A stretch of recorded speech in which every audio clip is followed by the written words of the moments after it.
Bonjour, Bonjour. ça va? Esto es lo único de francés que sé. Bonjour. Bonjour. Bonjour. Yo siempre empiezo las entrevistas preguntando lo mismo, y es ¿por qué haces cine? Ah, ok. J'ai compris pourquoi je fais du cinéma.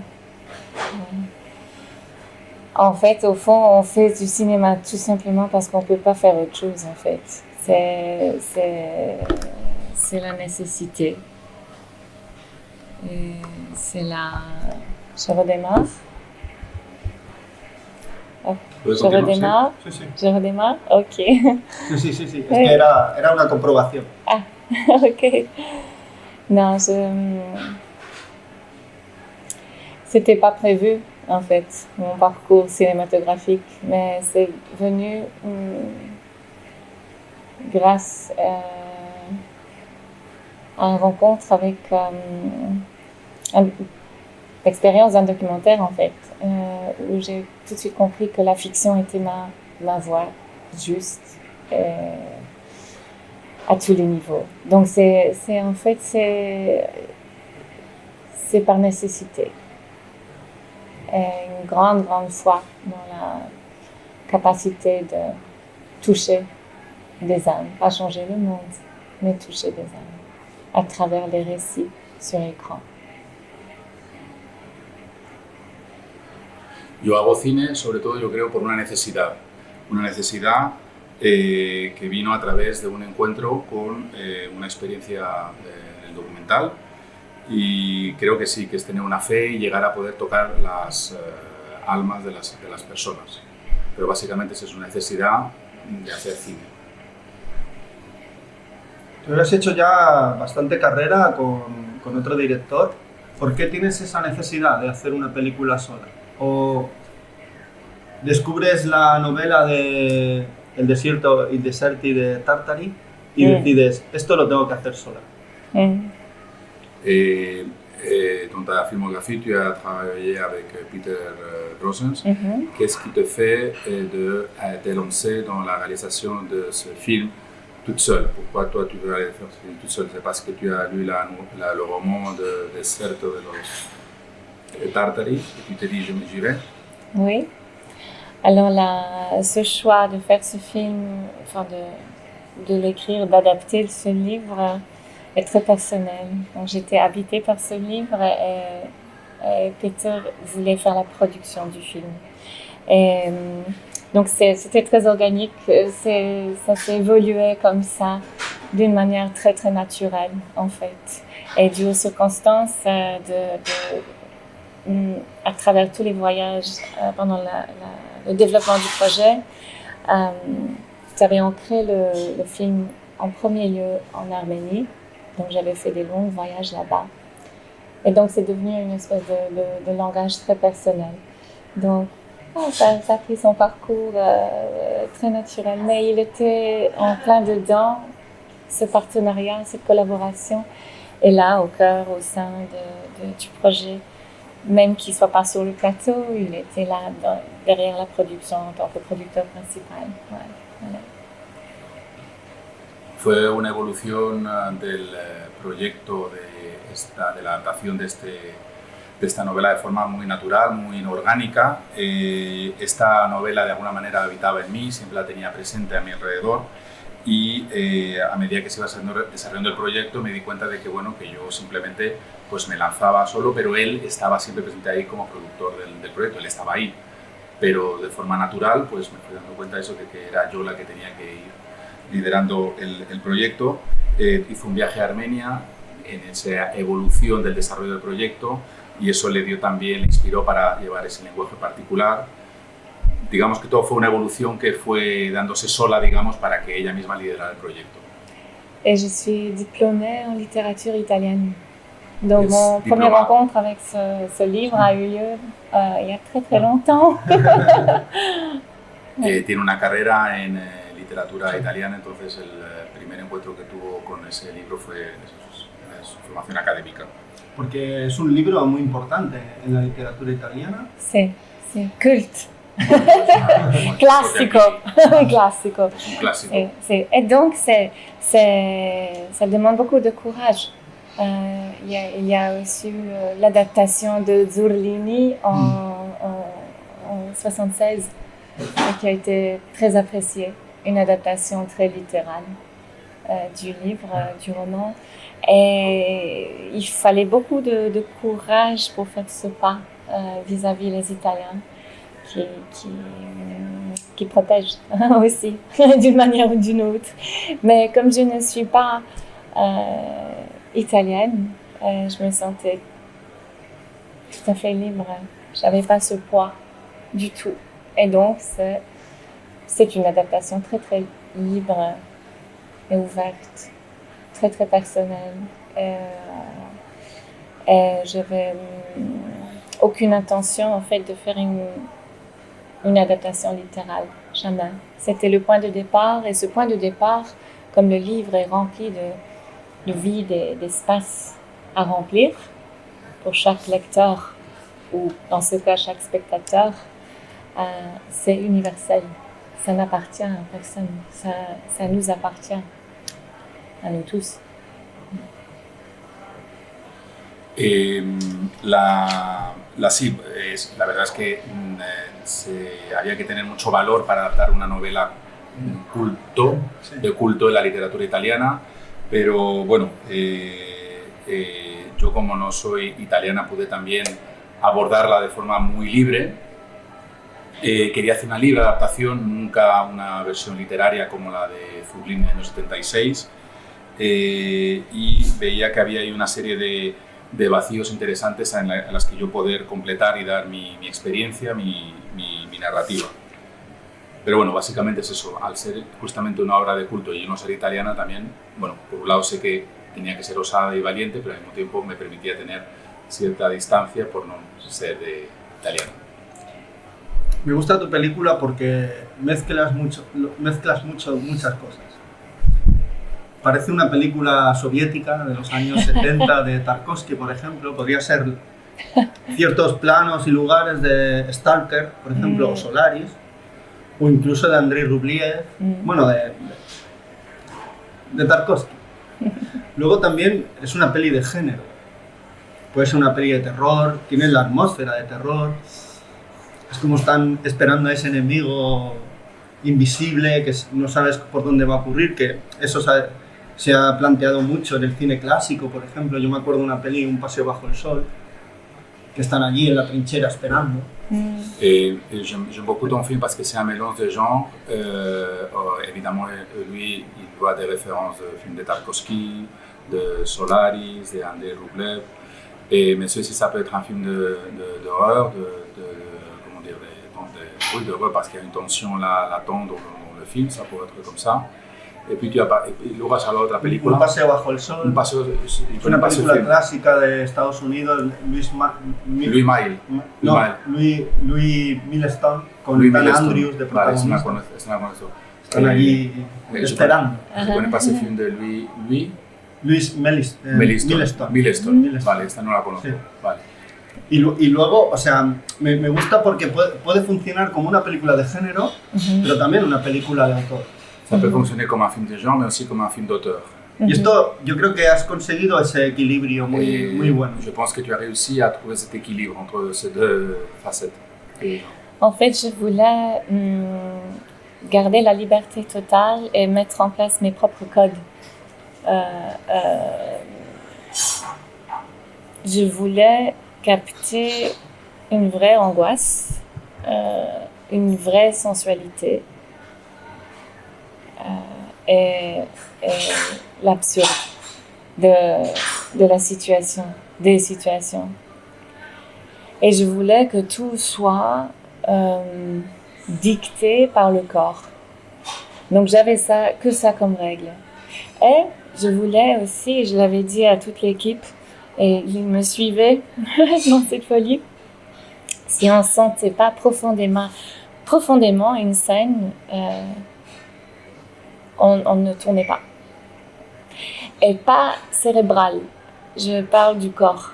Donc, je voulais que nous, derrière la caméra, l'équipe clé qui était là physiquement, on devait tous être emballés physiquement, d'ici et pas cérébral. Et ça, c'était le code. Et ce qui est sorti. En fait, je ne pensais jamais au genre, je ne pensais jamais aux cases, au type de film qu'on était en train de faire. Je suivais l'intuition, le corps, en fait. Ouais. Quería yo conservar una libertad total y la pude obtener.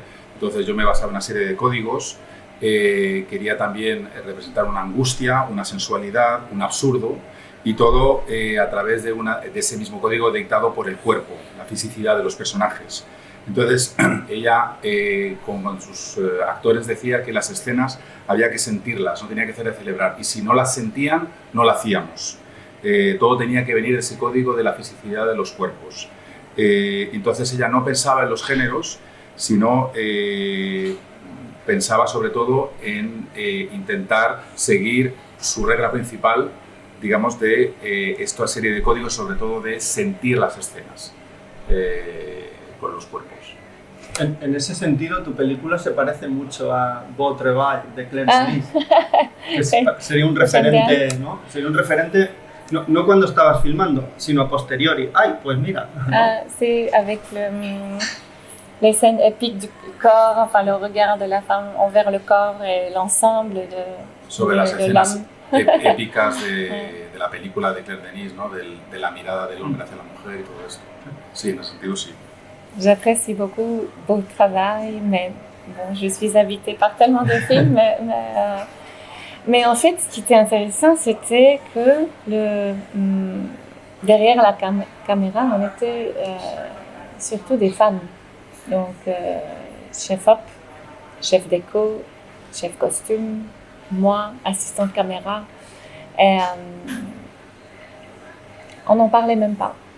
C'était même pas nécessaire d'en parler. C'était tellement naturel qu'il y aurait ce regard naturel sur l'homme, le corps de l'homme, la complexité de l'homme soldat, la valeur de l'homme, tout ça. Et c'était très beau à voir. Et tout le monde suivait sans devoir en parler de ce fait.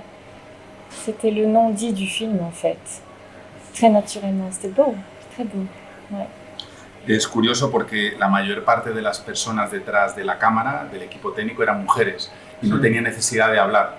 Todo se basaba en el no dicho, ¿no? Y entonces todo se realizaba de forma como muy natural en lo que concierne el cuerpo del hombre, el valor del hombre soldado. Y bueno, básicamente era el no decir, el no dicho que se ve en la película y también justamente que de alguna manera era transmitido por ese ambiente de equipo técnico de mujeres donde no necesitaban hablar. Me gusta mucho la cinematografía en 16 milímetros, en blanco y negro, es una cosa muy pensada.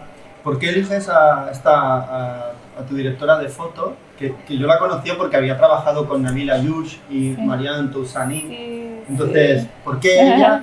Y si tenías muy claro que iba a ser así, ¿no? O sea, planos muy cerrados, apenas se mueve la cámara, sí. En 16, en blanco y negro. Sí, sí. ¿O fue un trabajo más arduo de búsqueda? Pourquoi le 16 mm? Pourquoi c'est chef operator? Si tu avais déjà en tête que tu voulais faire noir et blanc, les plans serrés, etc. Ou c'est simplement une exploration de la narration? Oui. Non, pour moi, dès le départ, c'était... noir et blanc était essentiel. En fait, on n'avait pas besoin de couleur. On n'avait pas besoin de ça. Donc, il fallait tout tirer vers l'essentiel. Donc, le noir et blanc était le vocabulaire. Et les gris. Et le noir et le blanc, c'est les deux clés. Et les vides. Et les vides grisâtres entre. Donc, ça, c'était le vocabulaire dès le départ. Dans ma tête, on en a parlé avec les producteurs. Parce que c'est assez... il y a des conséquences. Le 16 mm, c'était aussi voulu. J'ai tourné sur 35, plusieurs films, et digital.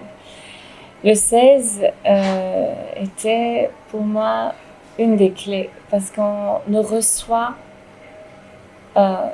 qu'une partie de ce qu'on voit devant nous, devant la caméra. L'optique peut capter qu'un minimum.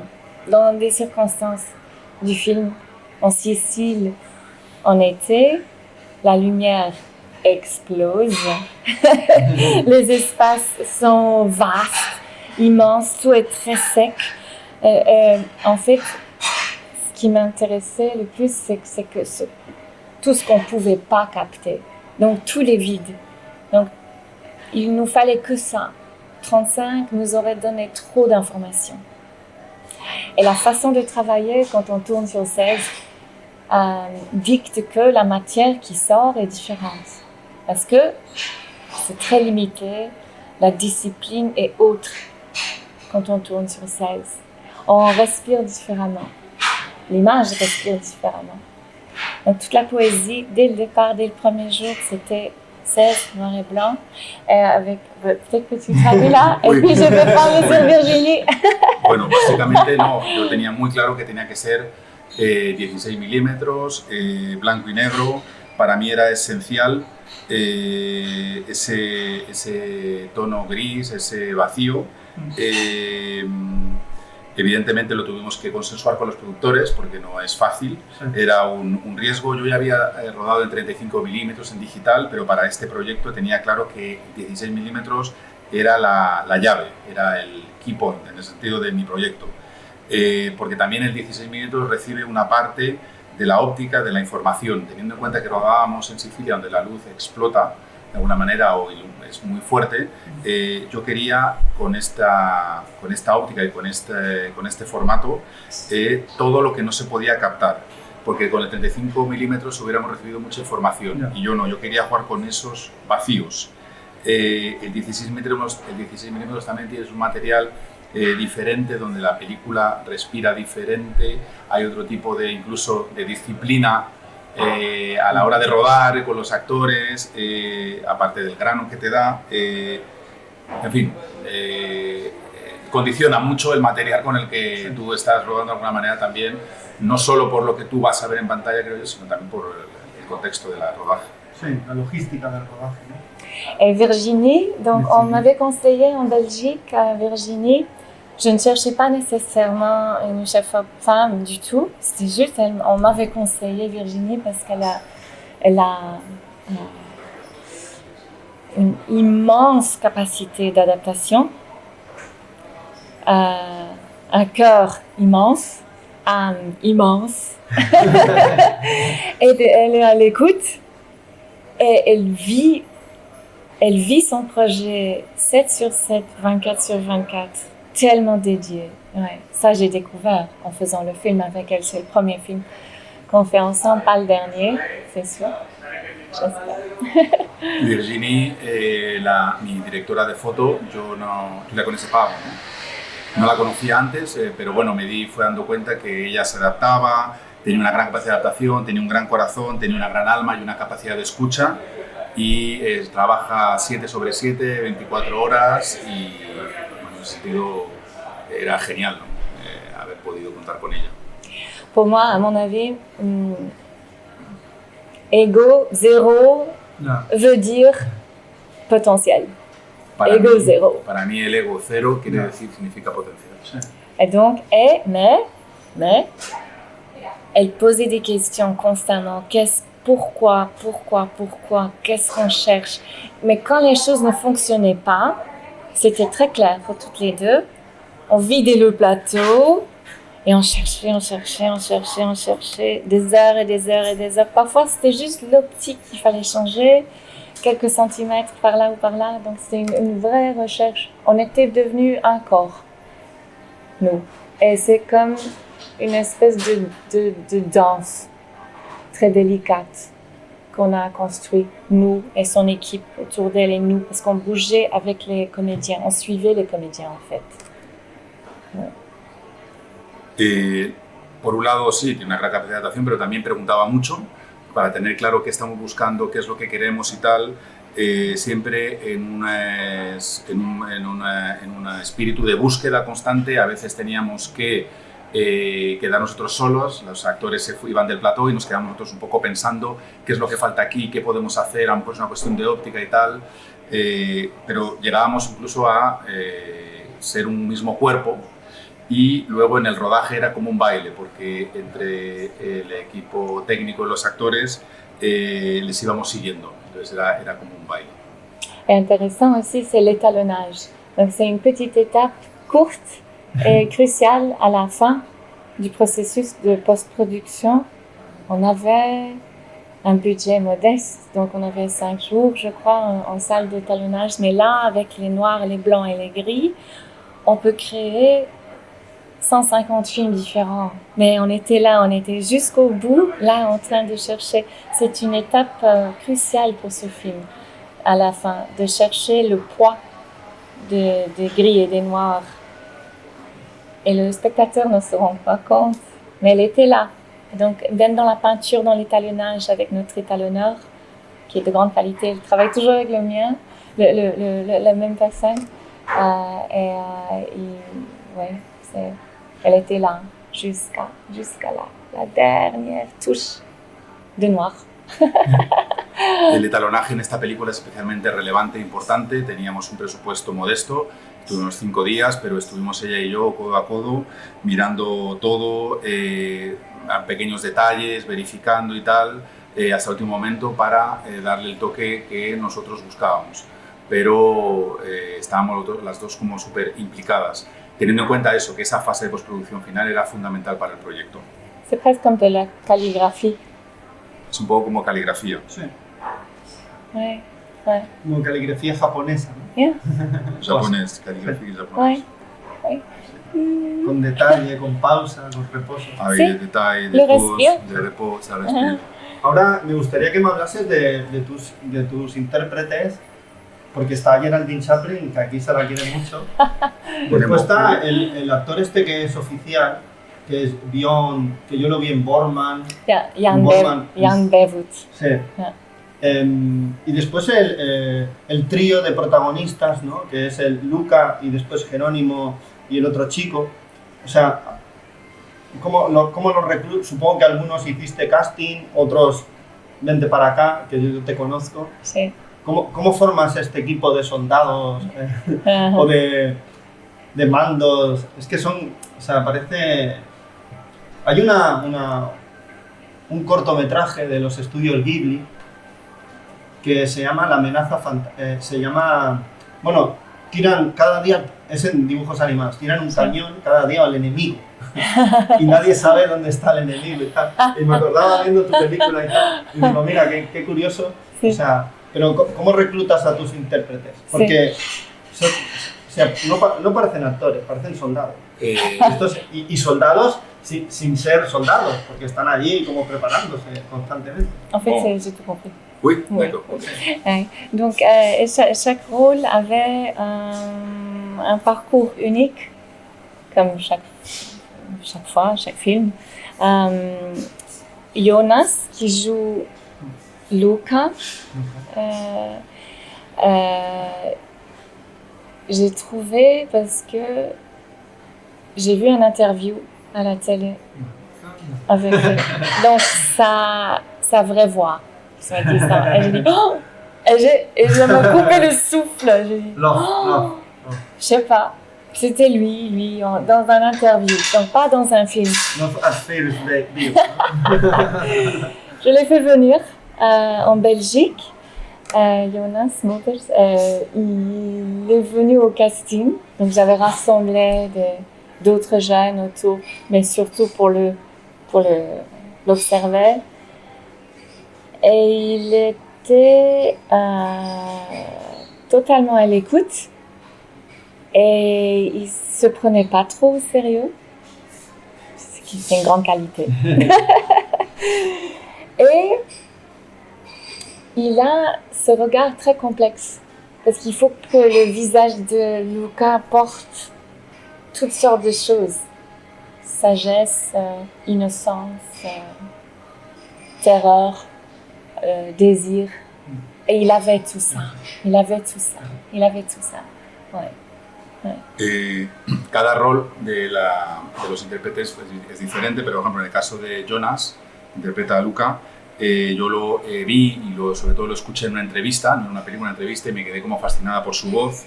Entonces le hice venir a Bélgica, le hice un casting y me di cuenta que él estaba como muy a la escucha y no estaba muy en serio, que para mí es una gran calidad que no se tome uno muy en serio. Y al mismo tiempo me gustó mucho que tenía una mirada muy compleja. Sí, una mirada compleja que podía transmitir esa inocencia, ese terror, ese deseo. A mí en cierta manera me recuerda al protagonista de Benny Mira de Ellen Klimov, que es un chaval que va a la guerra y ahí se convierte en un hombre. Bueno, un hombre no, ve el horror del hombre, o del ser humano. Oui, d'une certaine manière, ça m'a rappelé le protagoniste du film de Ellen Klimov de la guerre, Benny Mira. Tu connais le film? Si. Comenzi. The best war film ever. Oui, pour moi, oui. Hein? Oui, Ever. C'est comment en anglais? Comenzi. Comenzi, sorry. Terrible Yes. title. Sí, Comenzi, Benny Mira, exactement. Masacre, ¿no? Voilà. Sí, que fue como Dismotri. para conmemorar el 40 aniversario del final de la Segunda Guerra Mundial. Una película de encargo. Sí. Sí. Et, le Constantine, Sí, qui est une clé du film, est arménien. Ah, d'Arménie. Arménien. C'est une coproduction avec l'Arménie. Sí. Mes collègues en Arménie. De Peleshian, ¿no? Ah, Peleshian. Bien, Peleshian, c'est son œuvre est dans mon cœur. Dans mon cœur, voilà. Donc à l'Arménie, voilà. Ils sont habités par cette poésie. Et oh là là. Et on m'a suggéré ce jeune comédien plutôt de théâtre. Et je l'ai fait venir et il est juste fabuleux. Il est arrivé très cérébral et j'ai dû descendre toutes ses recherches dans son corps. Et pour moi, primordial était le dynamique entre les deux. Donc je les ai emmenés en Sicile avant le tournage avec le troisième, Geronimo, Django Schiravens, que je connaissais. J'ai déjà tourné avec lui. Donc le papillon et les deux, qui sont... je dirais amoureux d'une manière ou d'une autre. Mais ce n'est pas un film d'amour. Les deux, l'Arménien et Luca. C'est ça, Constantine et Luca. C'est une histoire d'amour entre eux sans être histoire d'amour. C'était la discipline pour dévoiler que du potentiel. En el caso de Constantine, él es armenio, lo habían aconsejado porque tiene una formación teatral y vino como al casting con una forma muy cerebral y tal, y me lo llevé junto con Jonas para ver qué tal era la dinámica entre ellos, qué tal la sintonía que se había, y funcionó bien. Y luego también los junté con el personaje de Jerónimo, que era Jan Bigvot, Django Schiravens, que joue Geronimo. Oui, Geronimo. Django Schiravens. Django Schiravens. Ouais, il a un nom néerlandophone. Y luego vi que también, bueno, surgía esa combinación, y eso, lo que acaba de decir también, que me di cuenta que entre Luca y Jerónimo había como esa relación amorosa, o esa Luca Constantine. Luca Constantine, sí. Una relación bueno, homosexual, pero que je sais pas si c'était conscient ou inconscient. Inconscient. Totalmente inconsciente. Sí, es como persona, una especie de fraternidad. Sí. Una fraternidad. Avec sensualité. Hermanos que se quieren mucho y que pueden, ¿sabes? Donc le non dit. Está sugerido, ¿no? Sugerido, no dicho, sí. Et c'est inconscient. Chez eux aussi. Y en ellos también era inconsciente, esa relación que se podía percibir como homosexual.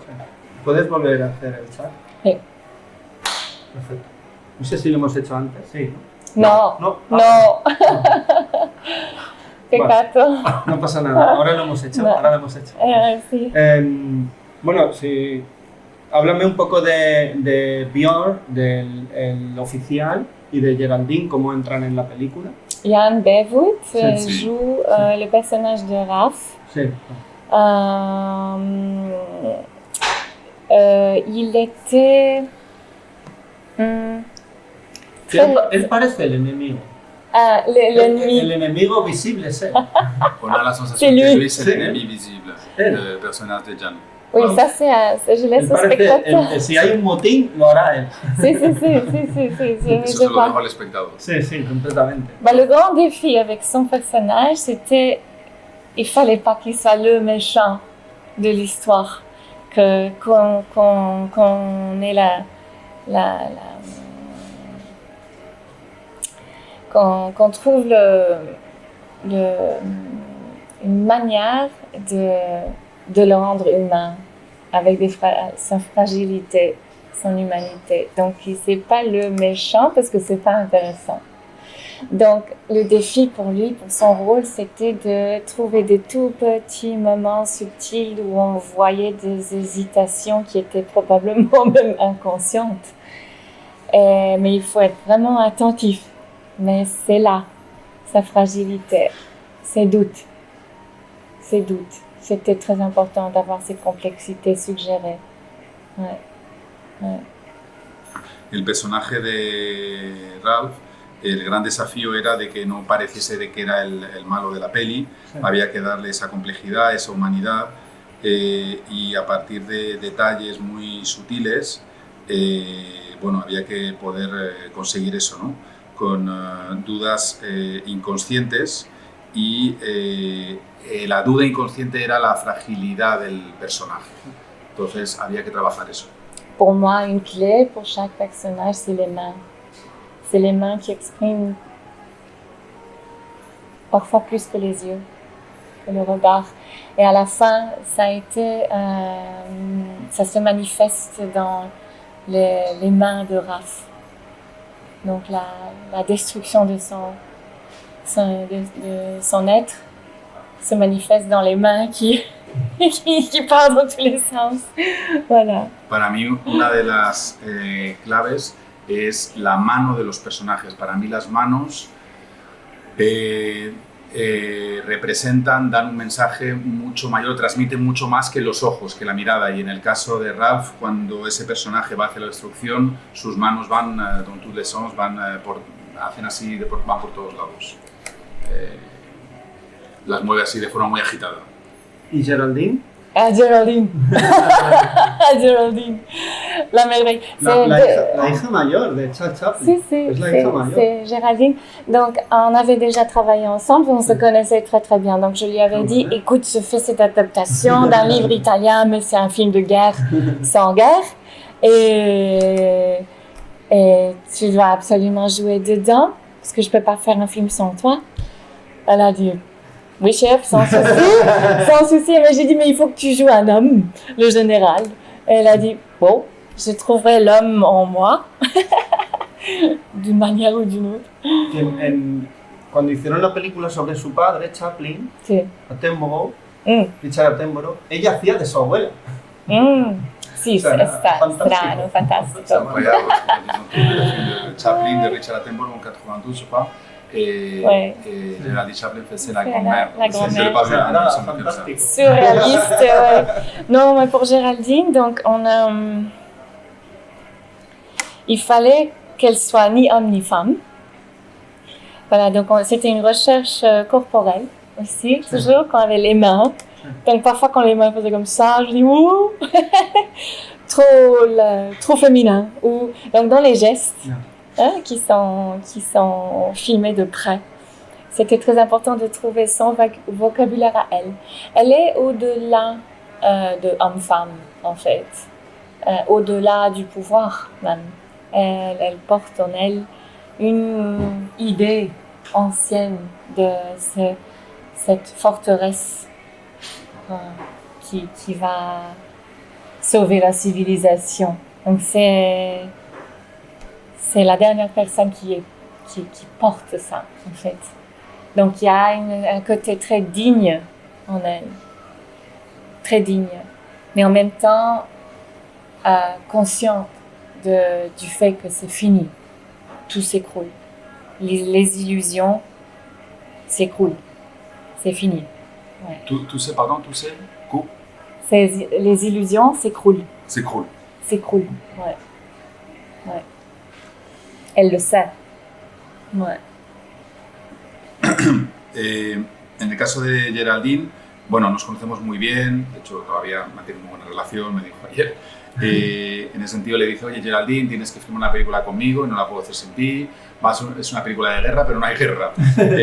Tienes que hacer de un hombre. Sí, señora, no sé qué. Entonces yo le di instrucciones, bueno, luego más andando en el personaje, no tenía que ser ni hombre ni mujer, ella tenía que ir una búsqueda más corporal, el tema de las manos siempre importante, el tema de los gestos.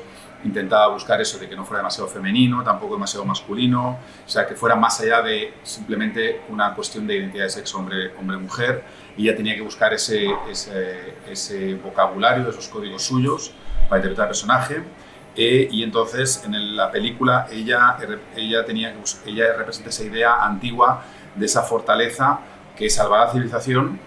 Es un personaje digno y consciente también de la situación cuando sus ideas se empiezan a volver abajo, se empiezan a fracasar de alguna manera. Entonces, bueno, había que buscar, digamos, ese equilibrio entre lo que ella representa como personaje con su físico y luego intentar transmitir, pues eso, esa dignidad del personaje, al mismo tiempo siendo consciente de que sus ideas se van abajo. Et c'est sûr, j'adore partager ça. Elle est tellement dédiée à son art. Elle arrive sur le plateau tremblante. Parce qu'elle a tellement peur de ne pas être à la hauteur. Ella está siempre, me gusta compartir esto y decirlo de Geraldine, que ella está siempre muy dedicada a su arte. Ella llegaba a los platós temblando, porque siempre tenía ese miedo de no estar a la altura. Et tout le monde voit ça. Con la de películas que llevan. Avec tous les films qu'il a fait. Et Que lleva 60 años haciendo cine. Ça fait 60 ans qu'il fait O du sea, cinéma. estaba en Doctor Zhivago. elle arrive, oui, Dr. Que Givago, estaba mais en oui. el 65. Sí. O sea, Mais imagínate. c'est tous les jours, chaque jour sur le plateau, c'est comme le premier et le dernier jour de sa carrière. Donc elle arrive avec ce respect pour la fabrication du film, à tous les niveaux en fait. Et tout le monde voit ça. Et donc quand elle arrive, il y a tout à coup une autre température sur le plateau. Tout le monde est un peu plus respectueux, tout le monde est un petit peu plus à l'écoute, parce qu'il voit cette humilité se manifeste dans une grande artiste. Impresiona, ¿no? Si, et c'est dans son humilité, dans sa simplicité, où on voit sa grandeur. Cuanto más carrera, más pequeño como persona. Sí, Más sencillo. sí, Sí. Simple. simple. No, fuera él. Fuera él. O sea, Geraldine, ella cada vez que iba al plató era como si fuera el primero o el último día de rodaje. Ella iba al plató con mucho respeto, pero al mismo tiempo justamente ella infunde ese respeto justamente por su humildad. Entonces en el plató pues la temperatura subía, había una cierta tensión justamente por lo gran artista que es ella también, ¿no? Ella desprende mucha humildad a la hora de trabajar y bueno, sí, sorprende justamente que una persona, un artista con tantos años pues eso, de experiencia, tenga todavía ese miedo, ¿no?, a hacerlo. Ahora para terminar, yo siempre termino que me recomiendes una película, pero esta vez no voy a terminar así.